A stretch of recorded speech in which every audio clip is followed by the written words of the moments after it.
আল্লাহ তাআলা জানাইলেন তাদের কথার সাথে আল্লাহ তাআলার কথা মিলে তাদেরকে আল্লাহ তাআলা অসুস্থতা দিয়ে পরীক্ষা করবেন, আপনাকে আল্লাহ তাআলা সুস্থতা দিয়ে পরীক্ষা করবেন, আপনাকে আল্লাহ তাআলা ধন মাল দিয়া পরীক্ষা করবেন, আবার আল্লাহ তাআলা আপনাকে ধন মাল নিয়ে পরীক্ষা করবেন।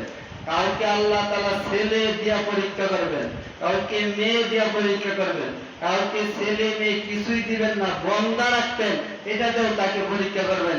এই ব্যাপারে যদি আপনি পরীক্ষায় পাশ করতে পারেন তাহলে আপনি জান্নাত পেয়ে যাবেন।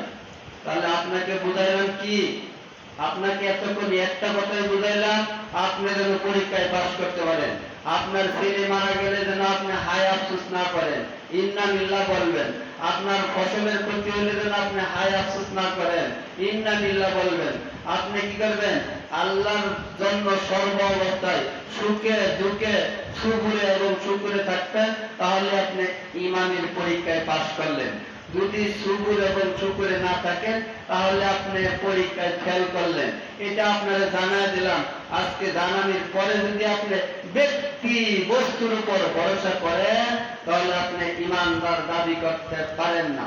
ওয়া আলা রাব্বিহিম ইয়াতাওয়াক্কালুন, সূরা আনফাল 2 নম্বর আয়াতের শেষ অংশ।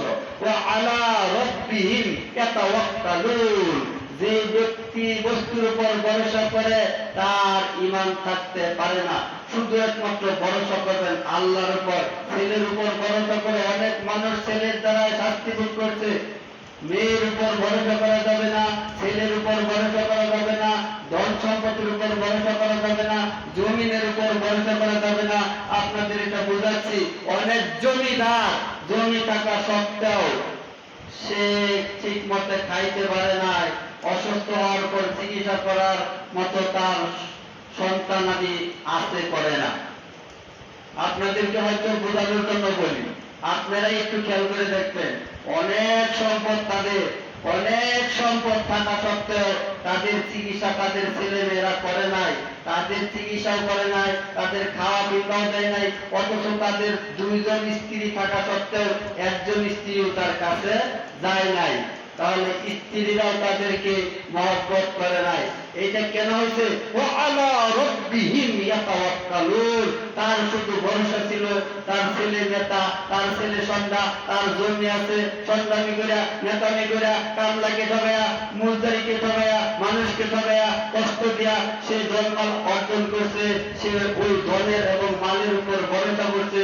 আল্লাহ বলে তোর ধন তোর মাল তোর ক্ষতি করবো।